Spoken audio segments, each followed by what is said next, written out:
everybody, it's Mary Hurdle from Made by Marnie. Have you ever had trouble choosing the right fabric for your blocks when you're paper piecing? Because you want the image, like this pig for instance, to really pop against the background. I'm going to show you how to choose those fabrics right now. In every issue of the American Quilter magazine in 2025, there will be a paper pieced pattern designed by me and a short tutorial about different paper piecing tips and tricks that I've learned over the years. If you just open your camera on your phone to this QR code where it says scan me, it will automatically open up YouTube on your phone and you can watch this month's tutorial, which this month is on how to choose appropriate fabrics when you're paper piecing. So the little black cat will be in the September and October issue of American Quilter.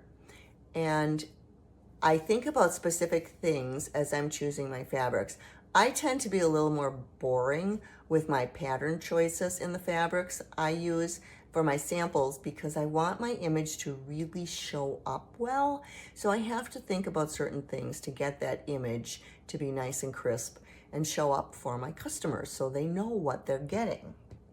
For instance, I really want a good contrast between the image and the background.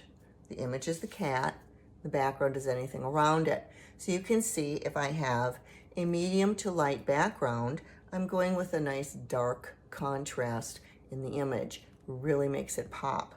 I'm also thinking about the different pattern in my fabric.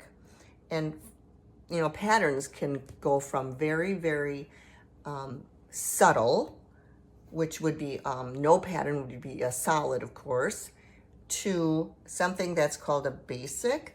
Basics have very light, thin, smaller patterns in them. Basics are always a good go-to when you're in a fabric store if you're making a quilt, because fabric stores can get a basic fabric over and over again, same print, same color. So if you run out, the chances are very good that they can reorder it. Whereas a lot of other fabrics, that doesn't happen.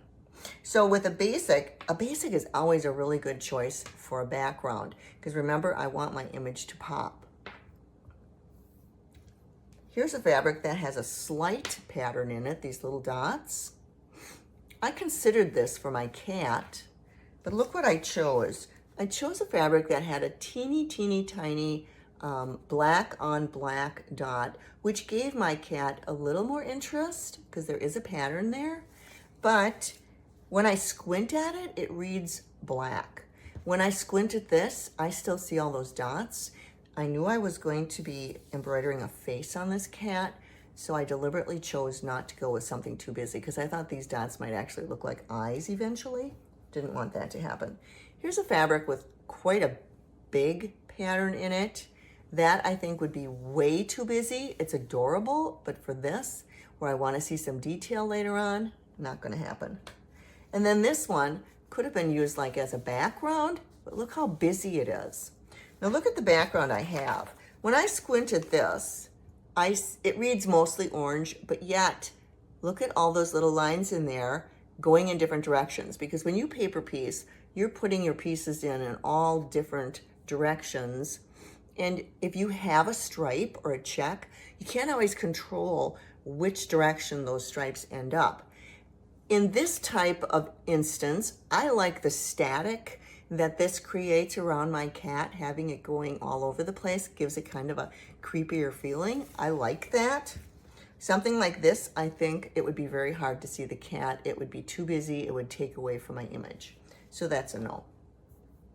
But you want to have fun choosing your fabrics, choosing your colors. That's what it's all about. Be creative. Don't be afraid to experiment. But if you really want to see the image well, think about the things we've talked about today. Thanks so much, and I'll be seeing you next month.